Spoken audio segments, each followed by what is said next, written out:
Sue at Steampunk Shaman. Today is about omens and portents. The other day, walking the dog, I crested the hill and saw two magpies waiting for me, and I tell you, I nearly sank to my knees with joy.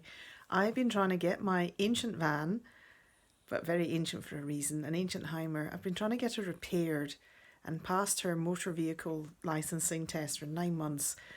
And last week she failed, and this week I saw those magpies at about 9 o'clock in the morning. I tell you, I was just like, oh, thank you, thank you, thank you. Because bird omens to me are really important. Animal omens, seeing deer crossing my path on the road, finding owl feathers on walks, magpies in front of me. There were two, one for sorrow, two for joy.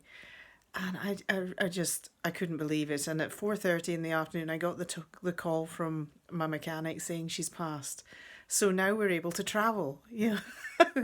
Simple stuff, eh? Couldn't travel with a van that hadn't passed its vehicle licensing. And the magpies to me are particularly important because when my father was dying, I wandered out of the hospital. At that point, we didn't know what was up with him, but I knew because my guides had told me that I was here to help my dad die. And I was like, what? I'm barely 30, I can't do this stuff.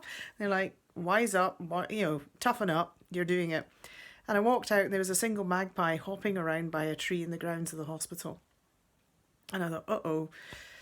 And every day I went out for a coffee for 3 or 4 days, this magpie was hopping about and the news got progressively worse. And then my dad passed in the middle of the night. Very, very rapidly. There was not even time for treatment. And the magpie was right. I often find owl feathers. I also have an owl wing that I found walking in the woods. And I keep those. I treasure them because I work with them in medicine ways, in traditional ways, in the old northern ways. I work with these feathers. As you can see on the hat behind me, that hat gets the attention of the cat quite a lot because it's got crow, it's got owl, it's got magpie, which are native birds to Scotland where I'm filming this at the moment. And these feathers are important and they add an energy to whatever I'm doing. In terms of portents also, deer crossing my path. I was driving up north one day, had to catch a ferry to the islands. So I'd set off in the summer about 4 o'clock in the morning, which is daylight here because we live in a climate that has very wild variations in light. At the moment, we're just creeping back to daylight. In the winter, we have like dark at 3:30 and daylight at 9 in the morning. It's almost like living in Alaska. Anyway, so I'm driving along and I'm taking this wonderful country road to hit the main road. And a whole herd of deer just were right in front of my van. I'm like, wow, a whole herd of deer. It's barely dusk. The sun is beginning to peek through the trees. And I'm like, wow, and that was a portent of the journey. And the journey went well. And I loved the island. But the deer, I mean, my goodness, it was about... that period of my life was about facing monsters. And that's exactly what I was doing.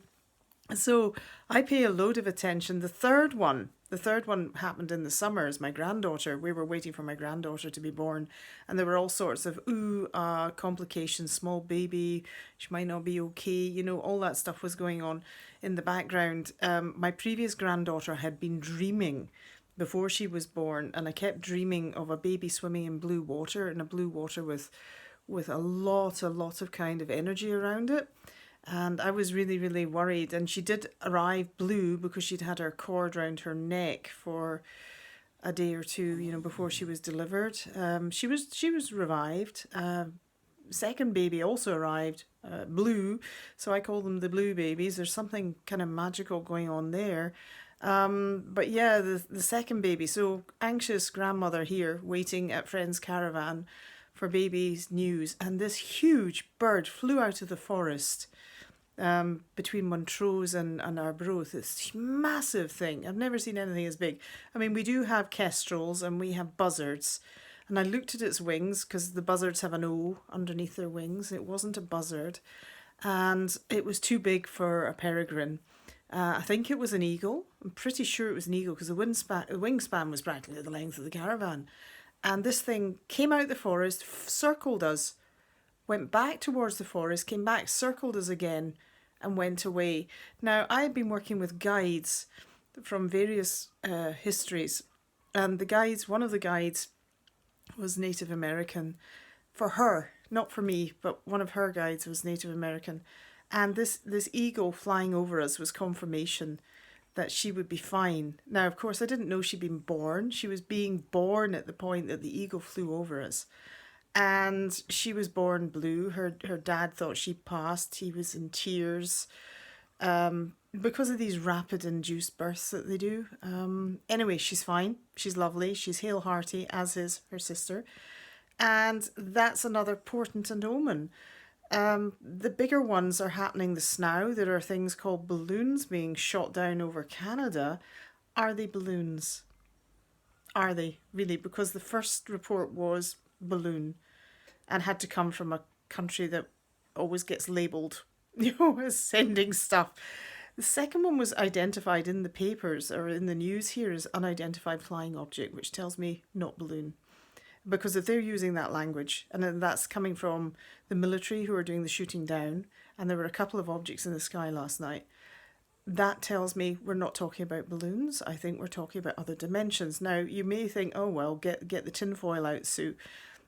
I've been communicating with other dimensions now for 5 years. Unintentionally, trust me, I thought I was turning into the flake, when this first started happening. It started happening in dreams, and then it started happening in other ways as well. And I'm like, okay, let's deal with this. This is something I hadn't expected, but you deal with it as part of your journey. So between the comets appearing in the sky, which would have always been a portent from since time immemorial, since Mesopotamia, since civilizations built 3000 BC, these portents have always been recognized. They are in the monuments all around this landscape. We have monuments that are directly linked to star maps of Orion. We have Orion, the constellation, passes over these points at winter solstice. We have these stones facing the winter solstice, not the summer solstice. And these are the Pictish stones where everybody said the Picts just evaporated. Round about 700, the Picts vanished. But they leave these monuments with star maps of the constellation Orion. And the same thing is happening at the moment. I mean, we also have the biggest portent of the last 3 years was round about Boxing Day, just after Christmas, 2020. A bunch of heavy-handed tyrannical planets lined up, and boom, our lives change immeasurably at that time. Now, the biggest heavy-handed planet is leaving the sign of dictators, and that's Pluto. It is leaving Capricorn in March 21st, spring equinox, round about then.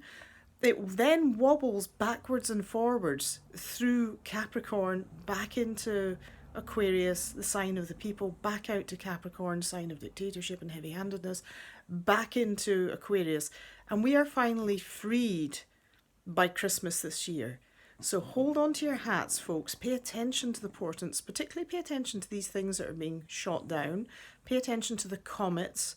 Pay attention to your animal signals that you may see. I mean, I often get up and there's a flock of geese flying over the van. It's fantastic. They just lift my heart with their freedom and their calls. They know where they're going. They've always known where they're going. They don't have problems following direction. They just head for it. So it's goose o'clock at the moment with us. Last night there was an oyster catcher calling away on its own. I don't know why it was out on its own at like 10 o'clock at night in the dark. But it was. But pay attention, because birdsong at the moment just lifts my heart, fills it with joy, and kind of washes out everything that's happened for the past 3 years. So get yourselves out in nature.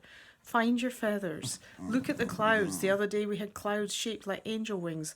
If you're hearing grunting going on, it's the dog. So I'm going to give you a quick shot of the dog before I go. So stay free, stay filled with joy, enjoy life, get your lives back, and one shot of the dog for you. Here he is. That is the dog. I can't quite get him on camera. There you go. That is Skip the dog. Bye for now. Wobble.